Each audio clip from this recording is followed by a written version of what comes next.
All for being here again today. Larry Letha, Kirk County Sheriff.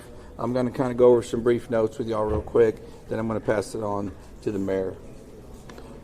Hundreds of first responders remain along the Guadalupe River in Kirk County working to reunite families. The large search and rescue effort, including local, state, federal, and volunteer agencies, continue. As of 8 a.m. Central Time, 87 deceased have been recovered in Kirk County, including 56 adults and 30 children. Identification is pending for 19 adults and 7 children, with one additional person still unidentified. At present, 5 Camp Mystic campers and 1 counselor still remain unaccounted for. We ask private boats to stay off the Guadalupe River to allow search and rescue teams to operate without any interference. This is a tragic time for us. We're so grateful and thankful for all the resources that have been provided to us to do this job. And I can assure you we will not stop until this mission is complete. At this time, I'm going to turn it over to City Mayor.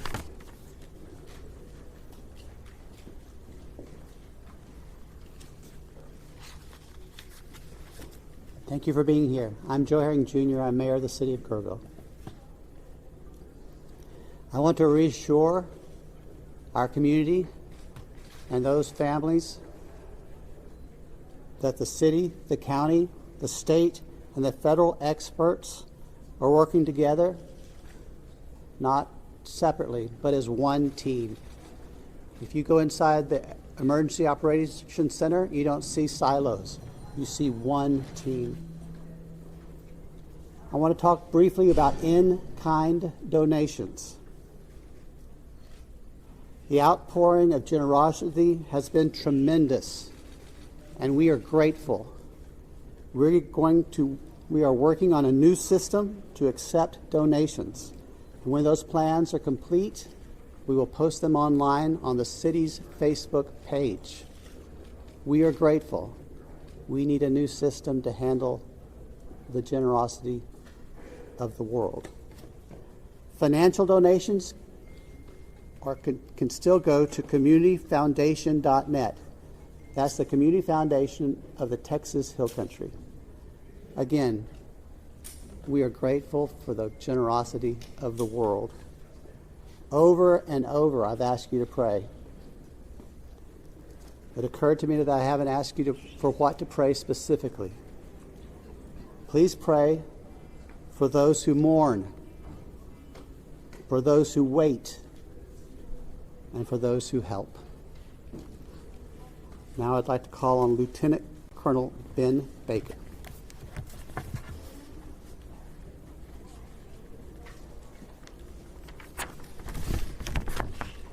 Morning, everyone. Thank you for being here. My name is Ben Baker, Lieutenant Colonel for Texas Game Wardens. I'd like to start out by thanking the Mayor, Sheriff, Chief, our local state partners, Texas Department of Public Safety, and the many others that have responded to this tragic event. We as Texas are strong, and together we face adversity.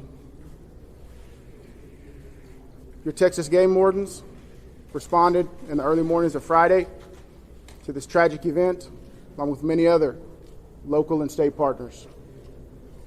Since the early mornings of Friday, your Texas Gamers have had over 300 game wardens in the area, serving the people of the state of Texas and the citizens of Kirk County.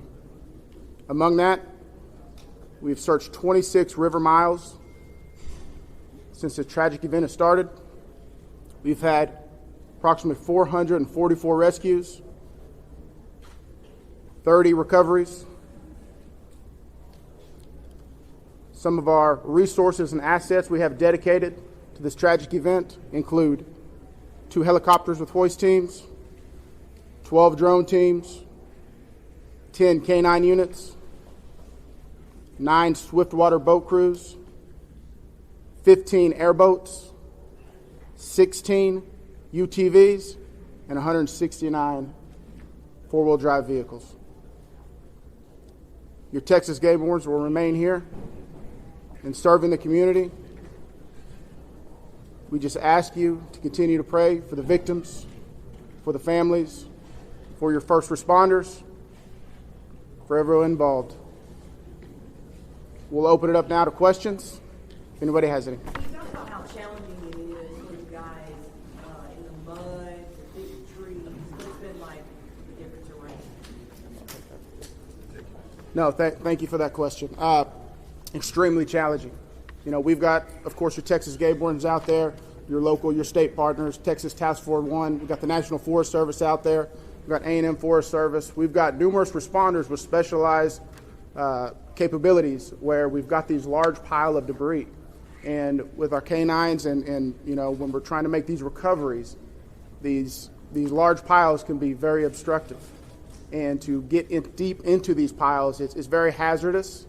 And those specialized teams have to go in there layer by layer because our first responders, also the safety of them is concerned.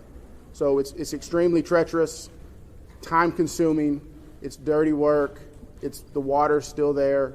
So we're having to go layer by layer, peeling these off to make those recoveries. What about mentally? Like when you guys stumble across someone who may be deceased, how do you process that? Absolutely. We process it the best we can. We have professionals in place, our crisis intervention team. All the agencies have some members representing there, and officer wellness is a first responder wellness is a key component to these operations. So we're maintaining and monitoring our officer wellness, our first responder wellness. We're making sure they have the support.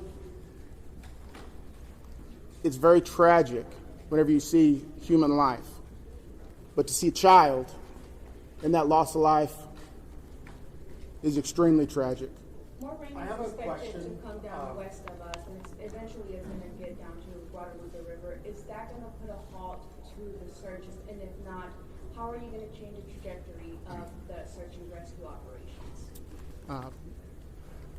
So with the water coming down, that is always a concern, and I'm sure you've been monitoring the last couple of days where we've had some reports of maybe some additional water coming in. Obviously, that's going to impact the search and recovery efforts. Us with numerous other agencies do have air capabilities, drone capabilities. We've got numerous fixed wing, rotary helicopters here. So it will alter our patrol patterns and alter our searches, but it won't deter them. I have Can a you question outline for the what specific discussions and actions were taken between the time the first flood emergency alert came in at 1:14 a.m. and then when the river first started flooding homes hours later? What were the specific actions and discussions that happened in those hours? Can you repeat that again, please? Absolutely. I would like to know, if you could outline, please, what the specific actions and discussions were that local officials took between 1:14 a.m., that's when the first flood emergency alert came out, and hours later when the river first started flooding. What happened in those hours? What I can tell you, when I was first notified, it was around the 4 to 5 area. One of my sergeants was in dispatch when the first calls started coming in, the actual 911 calls come in. like at 4 in the morning. It was between 4 and 5 when I got notified. Okay, but prior to that, in that 3 to 4 area, my understanding is, and we're in the process of trying to put a timeline.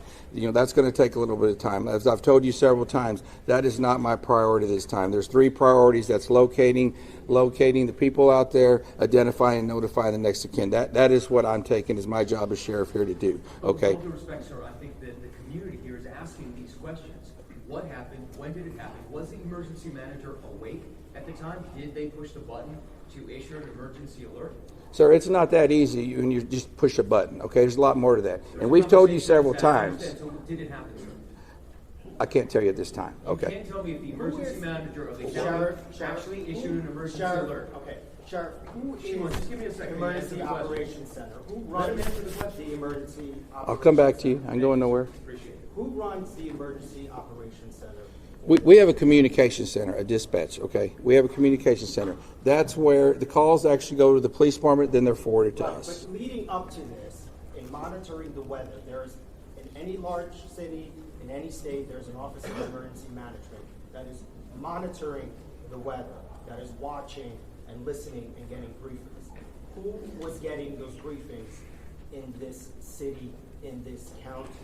Who was receiving that information, and who would have ultimately made the decision to evacuate hearing what was coming in from the Weather Service and other people. Okay, what we would have done when we get notified, okay, I'm going to tell you. You're not emergency management though, right? The sheriff's not EOC. No, there is Who no, is I'm going EOC? to ask the city. Yeah. So we understand you have many questions. Right. Hang on. No, I understand, but you're not gonna answer the question because that's up to the city manager and the mayor to answer those Correct. questions. County emergency. We understand you have That's the many judge. questions. There is the judge. The judge is not here. We understand that, but right now, this team up here is focused on bringing people understand that too, home. but there are a number That's of our focus. questions that are All those leading up to questions this. will be answered, but the priority right now It seems like you're is ducking bringing the- people home. We totally understand that, and we value the incredible work that is being done by those first responders. We're seeing them out there muddy and sweaty and grinding it out day after day. But your community is asking these questions. And we will get answers. Manager in the county, Right now, all of our resources are focused You should be able to to answer recovery. Who was in charge of the emergency operations center at the time that was getting any briefings? Do we have another question? If any I briefings? do. I think I'd like to focus on what local people can be looking for. We're looking at some erosion in roads and safety and them traveling. What can we tell people who live here right now and what they can do in their daily life? Should they worry about traveling on roads? Do we know anything about that infrastructure? Sure, absolutely. Jonathan Lamb, Kerrville Police Department. So we know that there's substantial road damage. Some roads have been closed for safety. We've got crews out there in the county shoring them up and making sure that people can travel to and from. What we're asking for the public to do to assist us is if they believe that they have seen someone, a victim, notify emergency services. Call 911, let us know, or use our non-emergency numbers, area code 830-257-8181. Contact our dispatch team and we will send officers out there. We also ask folks to limit their travel. Our first responders have had a very difficult time getting to where they need to go because of the amount of people who are flooding our roadways. We understand there's natural curiosity. People want to come here and see the flood damage. Now is not the time for sightseeing. This operation is ongoing and continuous, and it will continue. I've got time for one more question. Last question. As far as I know, the last live rescue, unless there's new information, and I don't believe there is, was made on Friday. All right, I'm afraid that's going to have to do it for this morning. Can someone answer if the bodies have been released to the families, Sheriff? Excuse me. Have the bodies been released to the families? Some. I mean, they're at autopsy. How many are still missing? Do we have an estimate among the general population, not just the girls from Mystic, even just credible reports? Is it hundreds still?